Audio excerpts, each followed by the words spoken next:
Hello and welcome to the Scaleforum 2025 report. This is part 2 of a 4-part series of videos covering the show. In this part we will look at the layouts and stands in the main hall. Just inside the door was High House Colliery. High House Colliery by Roger France is a fictitious Cumberland coal mine based on the real mine at Loker, set in the 1960s. The site operates limited domestic coal production. However, its main use is for washing coal and making coke from coal from another pit, for use in the steel industry at Workington.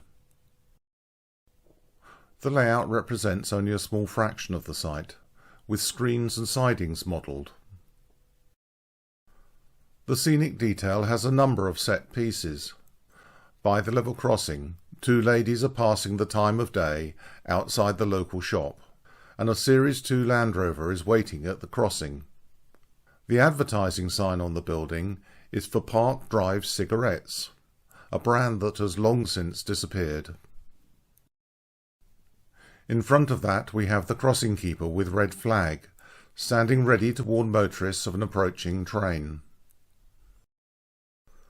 And in the yard, various bits of maintenance equipment, including this rather modern air compressor.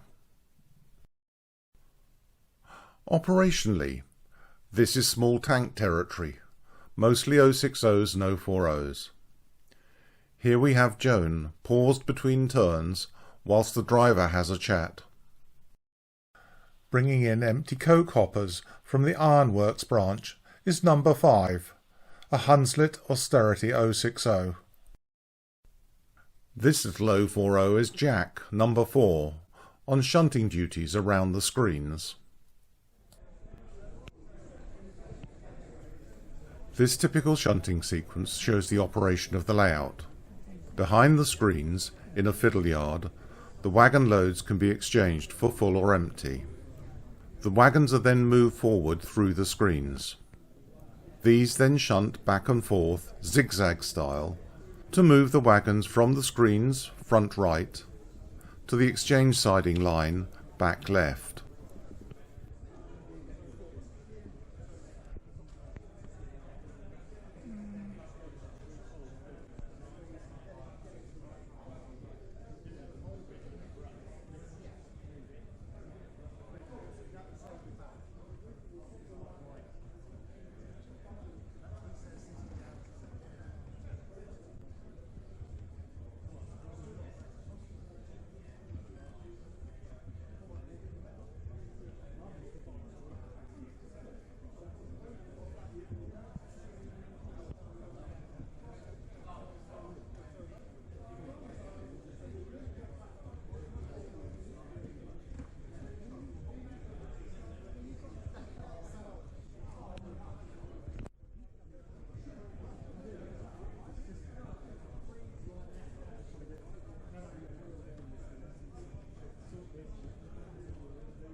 A nice layout, illustrating a small slice of colliery operations from 60 years ago.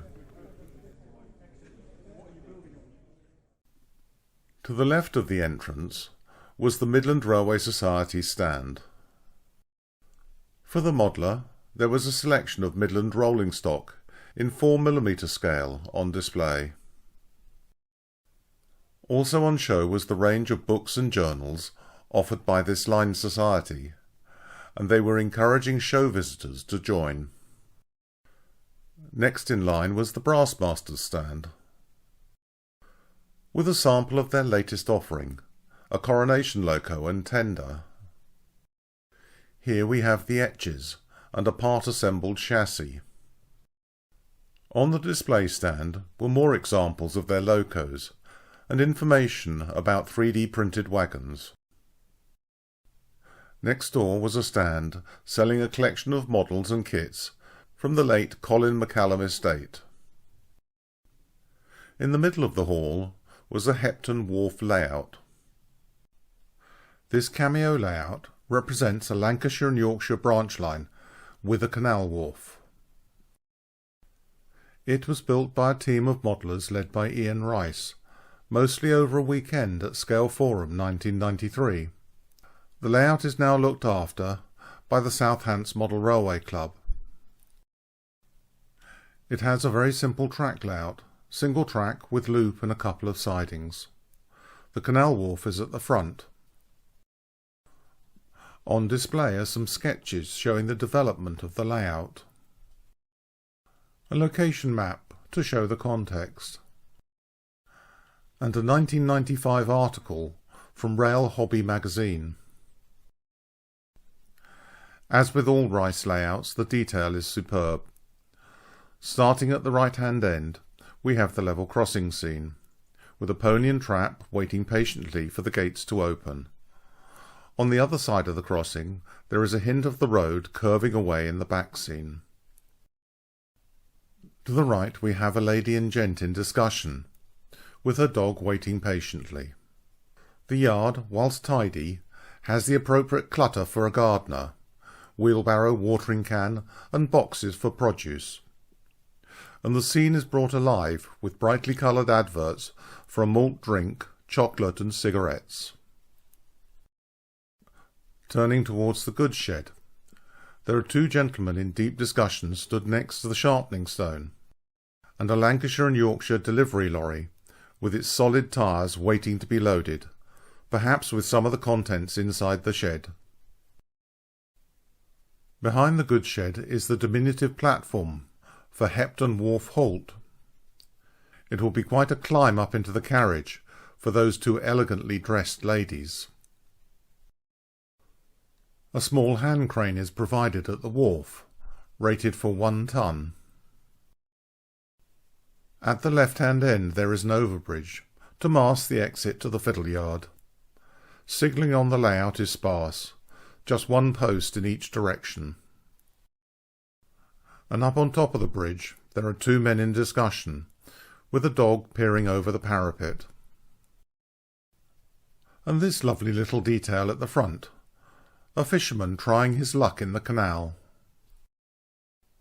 Also there were some trains running, but that isn't really what this layout is about. It's a very neat and tidy cameo, with lots of fine detail and very well presented.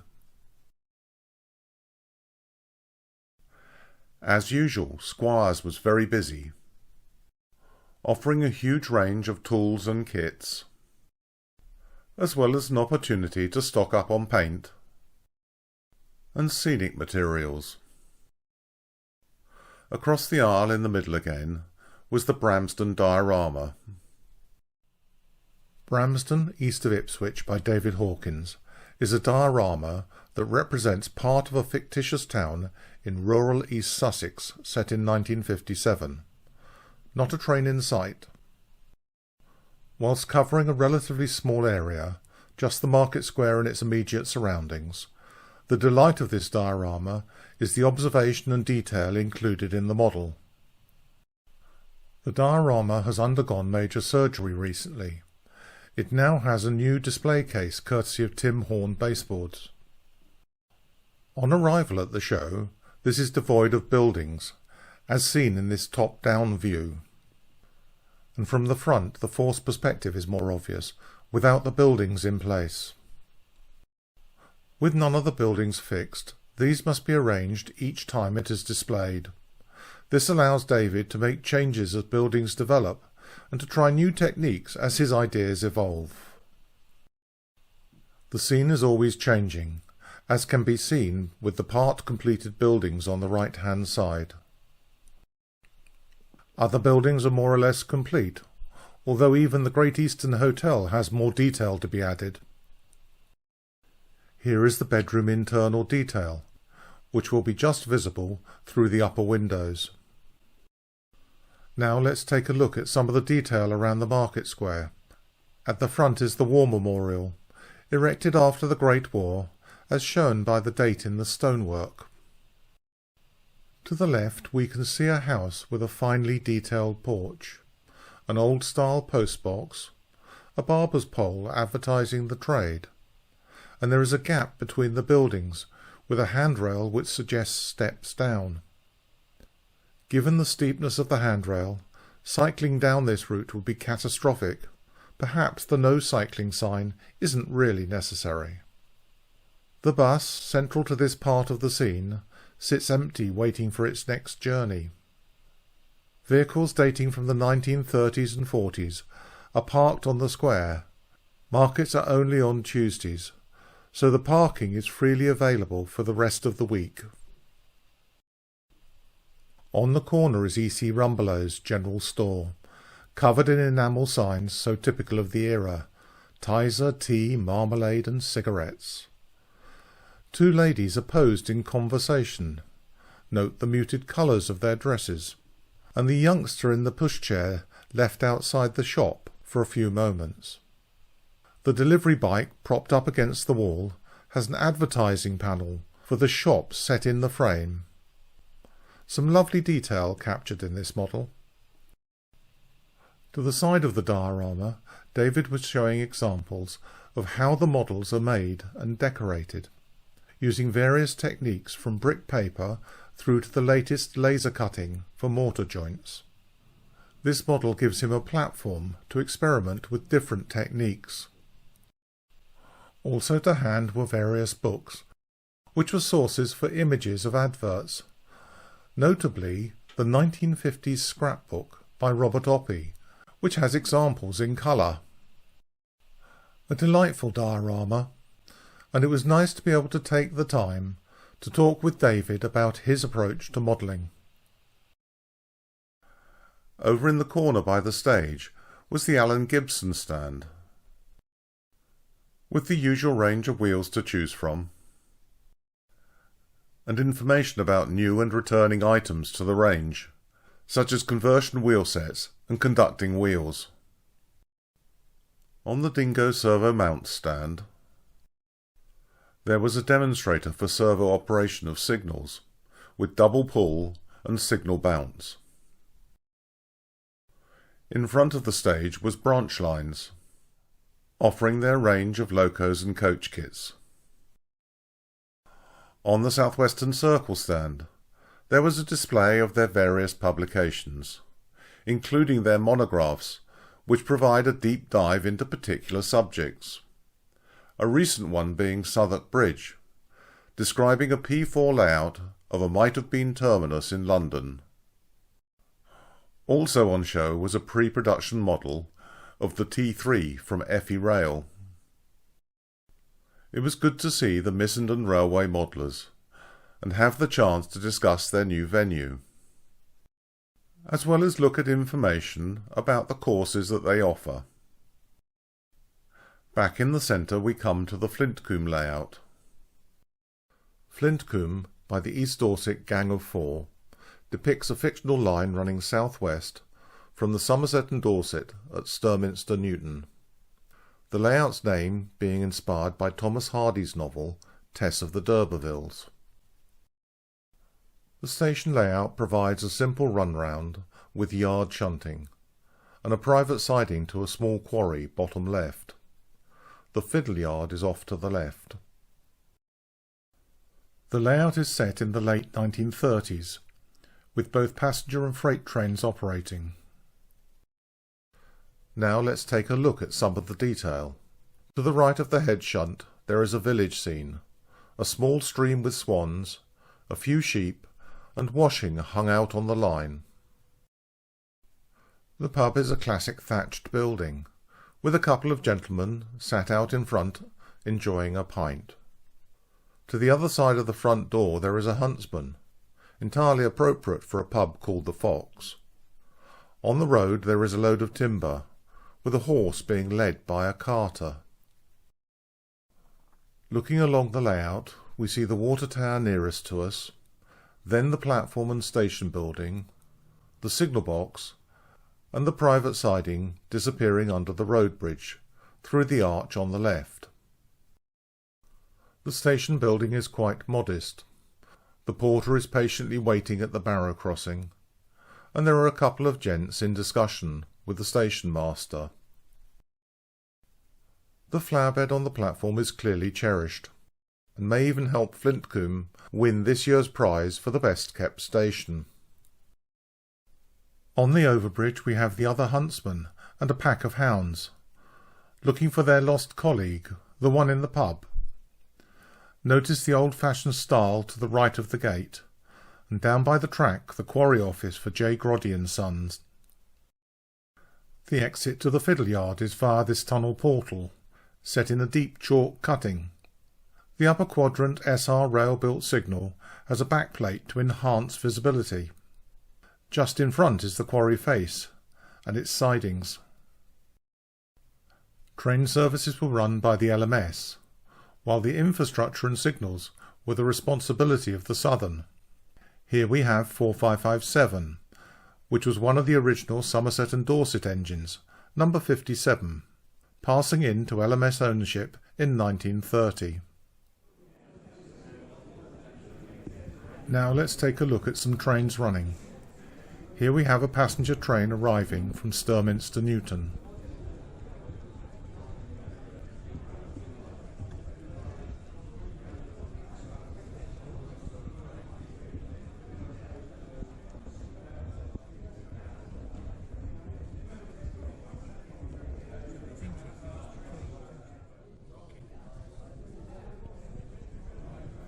And finally, a little light shunting, with 1387, an old Midland Railway 044 1p tank at work.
Opposite was the Exacto scale and Scalefour sales stand, providing kits and essential tools for the P4 modeller.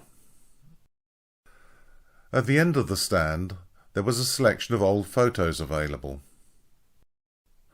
Moving to the stage, Tim Horn was showing his range of baseboards and display stands, created using laser-cut ply as off-the-peg units or bespoke manufactured. Finally, for the main hall, we come to the Brettell Road layout. On the stage we had Brettell Road by Jim Smith Wright. The layout splits broadly into two scenic areas, separated by the overbridge. To the left is Stourbridge and the station and yard. To the right is Dudley and the now closed branch to King's Winford. The layout was set up for night-time running, which inevitably made it tricky to photograph, particularly as there was a large window to one side, which gave a very harsh light across the layout. That said, many brilliant photographs can be found on the Scalefour forum, where the development of the layout has been extensively documented. So for this report, we will focus on one or two of the details and what was running on the day. Starting with the track detail. This has been accurately represented for the era, the 1950s. Flat bottom for the two running lines at the front, and bullhead for the sidings behind. The ballast on the running lines is deeper, with good shoulders at the ends of the sleepers, with a little oil fouling where locomotives come to rest. The ballast on the sidings is sparse, and the sleepers are slightly proud of the top of it. On the lesser used sidings, grass has taken over, to the point that some track has more or less disappeared. Being a night scene, many of the buildings are lit. In some cases, the interiors have been depicted, giving the air of activity. In others, the windows have been given a weathering wash, and then scraped to give a texture of accumulated grime, with a hint of something behind. In the centre of the scene is the road overbridge, with the drayman's lorry delivering beer to the Cat's Whiskers pub. A nice little touch is the use of a flasher circuit for the delivery lorry indicator. Now let's look at one or two of the trains running. Here we have Class 03 shunter D2387 shunting a couple of vans in the yard.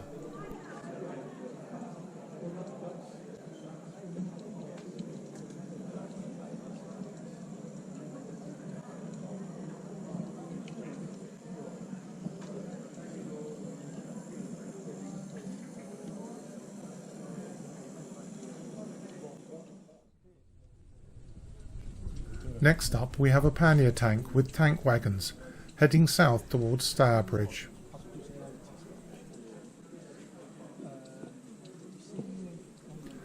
And a visitor pointing out where the track isn't quite right.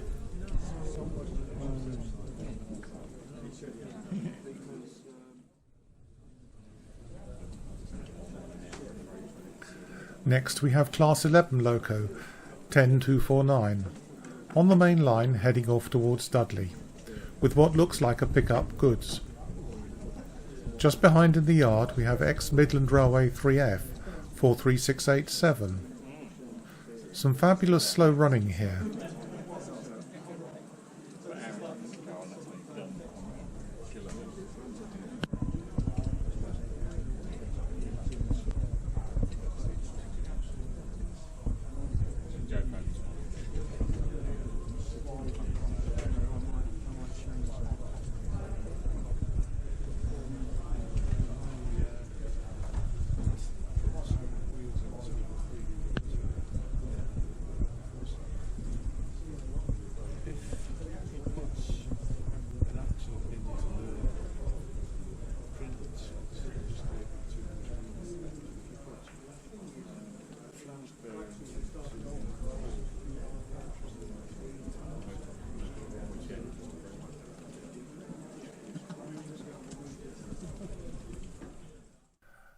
And to finish we have the classic shot of the waiting room, with its two very patient passengers and a porter.